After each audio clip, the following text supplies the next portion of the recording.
नमस्ते, वंदे मातरम, जय हिंद। आप सभी का स्वागत, वंदन, अभिनंदन इस चैनल पर, इस निवेदन के साथ कि यदि अभी तक आपने चैनल को सब्सक्राइब नहीं किया है तो कृपया सब्सक्राइब कर लें ताकि आपको सारी इन्फॉर्मेशन आपको मिलती रहे।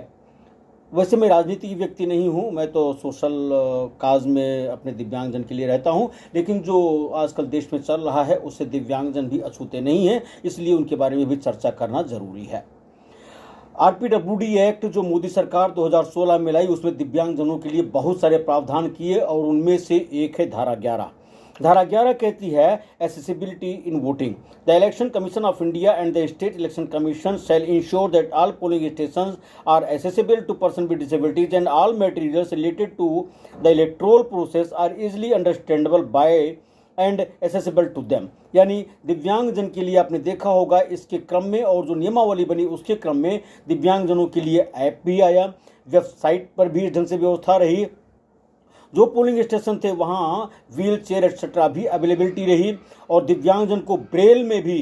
वोटर पर्ची और जो वोट डालते हैं उसके लिए व्यवस्था भी हुई। लेकिन एक सवाल यहाँ पर आता है, जब लोग चुनाव आयोग पर बिना सोचे समझे, बिना तथ्य परख जो गुणवत्ता है उसको परखे हुए किसी फेक डाटा पर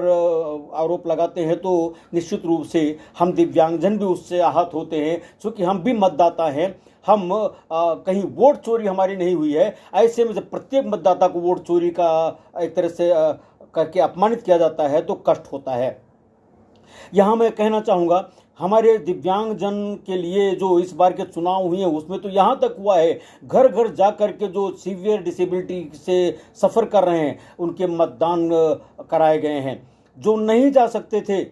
उनका भी मतदान कराया गया है, जो पोर्टल पर रजिस्ट्रेशन कराया था उनका भी कराया गया है। ऐसे में दिव्यांगजनों के मत कैसे चोरी हो गए? हाँ, जिन्होंने पहले चोरी किया होगा निश्चित रूप से उनको हर जगह चोर ही नजर आएंगे। हमें नहीं कहना चाहिए, लेकिन कष्ट होता है जब पूरे देश के लोगों को अपमानित किया जाता है।